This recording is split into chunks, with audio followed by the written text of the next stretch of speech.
This is Camille here to talk to you today about ick. Ick is a fairly common parasite in the aquarium world. It also is called white spot disease because of the white salt-like spots it can leave on your fish's body. There are a lot of symptoms, that is one of them. However, my fish actually never got to that point. There are other signs such as an active fish that is listless, perhaps lying on a substrate, or a catfish who hides out all of a sudden swimming kind of erratically in the tank, which is what I noticed. My Venustus and my large Semdonis catfish started acting strangely, and then as I watched some of the others, I saw a lot of body scratching, rubbing, and so I decided I had ick in the tank.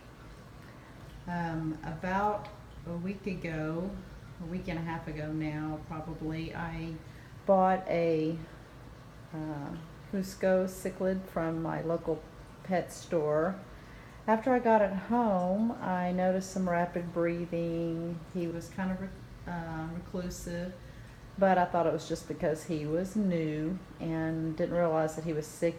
He didn't have any of the spots, which I falsely believed was a sign of ick. So about 5 days later, he died, and probably 3 or 4 days later is when I noticed the change of behavior of my fish. So I actually had ick a few months back in my 36-gallon fry tank. So I knew a little bit of what to expect. That tank I decided to treat with Nox ick, and I believe I should have lowered the dose because I had young fish. I also had loaches and catfish that are scaleless. So the medication was too much, and I lost all those fish as well as a couple of the cichlid fry. So this time I was a little bit reluctant to try any kind of chemicals, so I've decided to try a more natural way to get rid of the ick. After a lot of internet research, I decided to raise the temperature in the tank to 86 degrees and to also increase the salt in the tank. I did both of these slowly over 24 to 48 hours. So at 86 degrees, the ick parasite is no longer supposed to be able to infect other fish, and also it is supposed to increase the cycle, the reproductive cycle of the parasite, because you can only kill it at certain stages. So that's why it's important to do that. I also added 1 tablespoon of salt for every 5 gallons of water.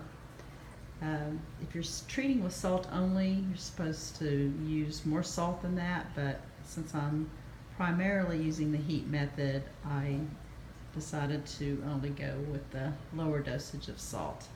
My fish seem to be taking both of those things pretty well. I haven't noticed a whole lot of change yet. This is day 3. The Venustus is off the ground. He is still a bit reclusive, but I think he is a little better.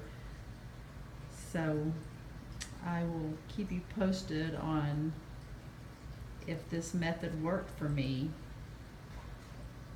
10 days is the recommended days that you keep up with the heat and the salt to make sure that even though you don't see any more signs or that your fish are doing well, that you have completely killed the parasite. Another thing I wanted to point out is that I've added a temporary power head because at the higher temperatures it reduces the oxygen levels in the tank, so you want to make sure you have plenty of aeration to help your fish breathe better during that time. So thanks for watching, and I will keep you posted.